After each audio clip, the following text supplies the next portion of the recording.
I, 28 female, have been married to my husband, Cam, 32, for 2 years, and we've been together for 4 in total. He was a friend of my older brother, so I've known him even longer. Kim and I decided to try for a baby, and I'm currently 20 weeks with our first. When we told my mother-in-law the news, she mentioned that every woman in the family had a son before they had a daughter, so she thought the baby would be a boy. Kim and I told her we didn't care what we were having, we just wanted a happy and healthy child. Well, I'm having a girl, and we informed my mother-in-law of this earlier in the evening. Kim and I weren't on board with the idea of a huge dramatic gender reveal, so we just decided to go with casual announcements. Mother-in-law immediately seemed upset at this, and she told me that next time I needed to try harder to give my husband a son. I laughed and I said I didn't really have much choice in the matter, so if and when we have another child, there's nothing I could do to make sure we had a boy then either. She said that it was a fault on my end because she had a boy first. She had all boys, and all of her other sons' wives had boys first. So that meant I was the odd one out. Cam told his mom that he didn't care about having a son or not, and that she needed to stop blaming me for something that couldn't possibly be my fault. Still, she started getting on to him about how he should want a child that can carry on the family name instead of a daughter that'll just be given away. The whole thing was ridiculous. So I told her that once she looked into getting a refresher course and reading up on basic biology she should have learned in the 6th grade, she's free to give me a call and apologize for being ridiculous. My husband and I left after that, and in the car he said that while he understood my frustration, he didn't appreciate me speaking to his mother like that because I implied that she was an idiot. I told him that I didn't appreciate how she spoke to me and that he should be upset on our daughter's behalf, since his mom seems to think less of our child before she's even born. The rest of the car ride was silent. Honestly, we hadn't talked since returning home. He did defend me to her, so I know he's on my side, but I know he wouldn't have brought up the way I spoke to her unless he thought it was out of line. I feel like a bit of an idiot now, and I'm not sure if I should apologize to her or not. Not the idiot. As one of 2 daughters, tell your husband he needs to step up now, because this will not be the last time someone outright says he should want a boy and that daughters are worthless. That's what your mother-in-law said. Daughters get given away? Your daughter can have any name she wants, have any career she wants, and choose who her family will be. This is a hill to wage war on, Mama. Bear up. Your daughter needs you. Mother-in-law's talking like a British monarch in the 1800s. It's always interesting how families with a culture like girls are worthless, men must pass on the family name, have nothing going for them. Like, there's nothing incredible about their genes besides how full of themselves they are. You can't imply someone's an idiot after they've already outed themselves as one. OP, you were not rude, and it's true. If she knew basic biology, she would know that the male's part determines the gender of the baby. There's nothing a woman can do. You probably hit a sore spot for your mother-in-law and your husband when you pointed out that she was uneducated. She's trying to make you feel inadequate, that you couldn't give them a grandson, which is out of line. Honestly, I wouldn't have been as nice as you. I would have brought out some Google, made sure the text was in a large font, and showed her the science. At this rate, I hope you have all girls, LOL. I, 35 female, should start by acknowledging that 10 years ago, I was a huge idiot. Like, unquestionably, I had a drinking problem and treated the folks around me terribly, including my ex-boyfriend. I'm sober 4 years now, working my program and trying to put better things into the universe. I recently started my first relationship while sober, and things are going well. We're about 3 months in, and he, 35, knows I'm in recovery and that I had a lot of folks to make amends to in my life. A couple of weeks ago, we took a small step into being more serious when he invited me to a college friend's wedding, where I would get to meet many of the folks he went to school with. His friend was the bride. We were getting ready at his apartment on the day of the wedding, and I saw on the invite that the groom's name was similar to my ex's. I didn't put the pieces together because my ex has an extremely common name. Think Bob Smith or Steve Jones level common. And the invite used a variation of the first name that's not what he went by when we were together. I also thought my ex had moved across the country after things ended between us. If you see where this is going, it was clearly a mistake on my part. We showed up at the church and sat with my boyfriend's friends on the bride's side. We had arrived before most people settled into their seats, and I didn't see anyone I recognized at the time, so I relaxed a bit and chatted with the folks near us. When I heard the music for the ceremony starting, I looked forward and saw that the groom was my ex, and it was too late to leave quietly. I put my head down and tried to be as non-conspicuous as possible, but he saw me because he turned as white as a ghost. I told my boyfriend the 30-second version of what happened, and he agreed we would skip the reception. When the ceremony ended, we tried to exit quietly, but my ex saw me on the way out of the church and got super angry, called me all sorts of names, and said I ruined his wedding by being there. The bride was just silently shooting daggers next to him the whole time. I just kept apologizing and saying it was a mistake, but I've spent the last week agonizing over whether I should have been more careful or double-checked before just showing up. I'm also trying to figure out if I should send a gift or a card or something, apologizing again and explaining what happened. Before realizing the groom was my ex, I had contributed to the gift my boyfriend gave, but didn't send anything separately. Not the idiot. I mean, you didn't intentionally go to his wedding. Also, it was 10 years ago. Why is this guy ruining his wedding for it? He could have just ignored you and let you leave. Or whispered to the best man to tell you to leave, instead of making a scene and upsetting his current wife.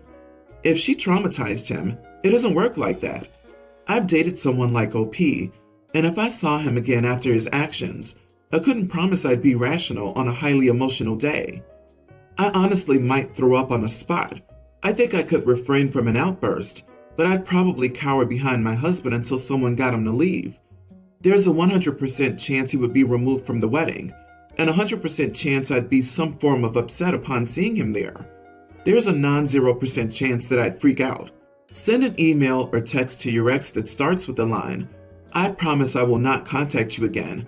I just wanted to apologize and explain myself." Explain that you're in recovery, and part of that is admitting that you were terrible to your boyfriend in the past, and you apologize for that. Explain that you attended the wedding as a guest of your new boyfriend and had no idea it was his until you saw him. You don't even need to admit you saw the invitation or anything. Less is more here. Tell him you're so sorry for this terrible coincidence that brought him pain on his big day. You wish him and his new wife nothing but happiness. I disagree. OP's boyfriend should pass on the apology to the bride. Just a brief sorry, we had no idea sort of thing. I've been the wronged party before. Let me tell you, apologies are not for the victim. Apologies are to ease the abuser's guilt. If the groom feels re-victimized by your presence, then the best thing OP can do is stay away and deal with their feelings without involving him. My husband rented his aunt's home before we got married. He signed a month-to-month lease when he moved in. I moved in with him after our marriage because the rent was cheap. My parents recently came to me asking if they could park their RV at our home. I didn't see a problem with this. Our yards are really big and there's space. Because of the city ordinance, the RV has to be parked in the backyard. There was no RV gate in the fence. My husband went to his aunt and asked if we could install an RV gate. His aunt said no. My husband relayed the message to me, and my parents seemed upset when I told them. 2 days ago, I came home from work and saw that my dad had a construction crew at our home and had removed part of the fence for the gate. There was an apple tree in the way and they couldn't fit the RV in the yard. My husband, angry, told my dad not to continue, that they needed to repair the fence. At this point, I felt like it was pointless. The fence guys had already built the columns for the gate. It would cost a lot more money to rebuild the fence. I told my dad to finish the job, but make sure it was left super clean and that it looked nice. I planned on talking to the aunt later and explaining what had happened. I didn't know that my dad had told the guys to remove the tree. My husband's aunt came by, saw the tree cut down and started crying. She's refused to talk to my dad or me. When my husband came home, he found a 30-day notice on our door, terminating our lease. He tried to call his aunt and she didn't answer the phone. He then called my mother-in-law and she went to talk to our aunt. Later, I got several messages calling me an idiot for cutting down the aunt's late husband's tree. I had no idea he planted the tree. Now my husband and his whole family are really angry with me. I never told them to remove the tree. I feel like I'm being thrown under the bus. Am I the idiot here? You are the idiot for letting it continue when your husband said no. The aunt said no to the gate, and no is a complete sentence. Your parents removed a tree from a yard they don't own. How stupid and selfish of them. Everyone is the idiot besides your husband, his aunt, and his family. The aunt can hire a lawyer and sue your parents and the company who did it without her permission. And honestly, I hope she does. Tree law. That tree could easily be worth $150,000 in a lawsuit. They knowingly betrayed the aunt and plans on cutting down the tree. Was the plan just to apologize? Say oops? There's no way the aunt should have anything to do with her again. I'm glad I don't see any mention of children in this, because she's completely betrayed her husband and his family. Your dad is mostly the idiot. He started the gate, plus he ordered the tree to be removed. But why didn't you stop all of this as soon as you realized what was happening? You're the point of contact for your side of the family, so they blame you. You're gonna have to own this one. Who are you married to, your father or your husband? Why did you not put your foot down with your father? I'm just sorry that your husband has to share the consequences of this. Because she knew what her parents were doing. She lied to her husband. She lied to her husband's aunt. And now she's lying to everyone. What's your end game, OP? You and your parents are in the wrong. Nothing is going to fix this. I feel so bad for your husband and his family. I don't see this marriage lasting. You'll probably make yourself really hard to get rid of once he decides to divorce you. My male 33, parents are deceased. I have a younger sister, 25, who's married and is expecting. I'm also married but don't have kids due to health issues on both sides. I'd visit and check on my sister from time to time. I'm not on great terms with her husband, 31, but we're civil to each other. She started calling and asking for my help more often since she got pregnant. I have no issue with this, but my brother-in-law thinks I'm being too involved in my sister and the baby's life. Last week, I got a call from my sister asking if I could take her to the doctor's office. It was a gender reveal appointment. I asked why her husband didn't take her, and she explained he was supposed to drive her, but he had to attend his mom's birthday and asked her to reschedule, but she refused. I took her to the appointment, but brother-in-law called and was furious, saying I shouldn't have gotten involved because now I'd cost him a precious moment in finding out if he was having a girl or a boy. Basically, I took this experience away from him, and he called me weird for being too involved in my sister's marriage and sticking my nose in it, to the point where I made the doctor think I was her husband. I told him the doctor thought I was her husband because of his absence and lack of commitment as a father. He blew up at me and I hung up on him. My wife said she gets that I want to help my sister out, but that I might have gone too far and should have respected brother-in-law's boundaries. So am I the idiot? Not the idiot. He blew up on you because he prioritized his mommy's birthday visit over his wife's appointment for her child's gender reveal? Lack of commitment as a father is one way to put it. I call it an entitled, spoiled mama's boy. I pity your sister for having a husband like that. She'll soon have 2 children to take care of. Good on you for being a great big brother. I can tell you're going to be a great uncle too. Keep it up. Your sister's going to need you. More than that, he sounds like an idiot who wants to isolate her from family. He calls the brother weird for being too involved with his sister so that he can make the brother pull away from the sister. He just got lucky she doesn't have parents she can rely on, so isolating her is easier. He had to attend to his mom's birthday and asked her to reschedule, but she refused. How did these 2 events, scheduled months in advance, end up overlapping? I'm just confused as to why the mother-in-law decided to have a birthday party sometime Monday through Friday before 5 p.m., because those are typical working hours for a clinic where ultrasounds would be done. I bet the mother-in-law's celebration was last minute.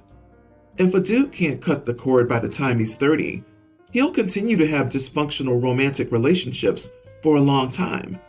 It's admirable to stay close to family in a healthy way, but this ain't it. I'm married to my husband of 4 years, and we have kids similar in age to previous partners.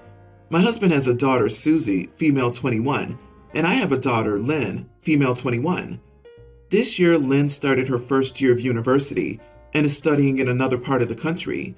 She's gotten a loan to cover tuition, and I've sent Lynn some money to help her with living expenses. and she's planning on doing seasonal work over the holidays to get extra money. Susie has also started her second year of university in another part of the country. My husband has been sending her money regularly throughout her studies, and he pays her tuition. Recently, my husband came to me and said that Susie was struggling financially after having car problems and asked if I could pitch in and send her some money to help with expenses. We have a prenup and keep our finances separate, except for splitting rent and bills.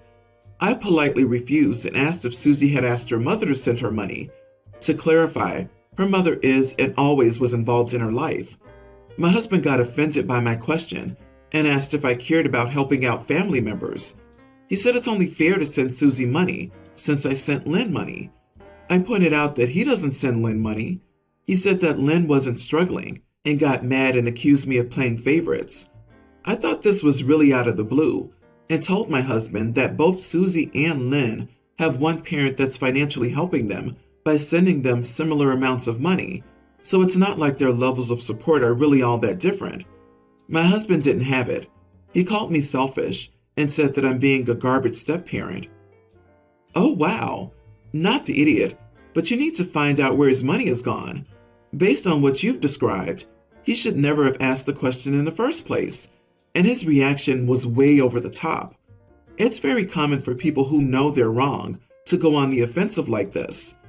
It's also a bit worrying to me, unless OP left details out, why he's not being more upfront about why straightforward car troubles could leave his daughter struggling enough to ask the step-parent and not be able to be supported by either bio-parent. Seems off. Gambling? Addiction? The husband's hiding something. Are you sure your husband is financially stable? It sounds like he might be having financial troubles also. Maybe Susie's bad at handling finances. I would sit them down and have a convo. If you don't want to support her, that's fine, but if you do, maybe you could just buy her a grocery store card with like $100 a week tops, so you know she's being fed and your money's being used effectively. Based on the fact that his daughter's mother is still active in her life, and that your husband doesn't send your daughter money, I believe you don't owe your stepdaughter anything. Point out that your daughter's taking out loans and works while he covers his daughter's tuition. He can't cover Susie's tuition, be okay with Lynn taking loans, and demands yet more money for Susie. That's insane. Thank God for the prenup.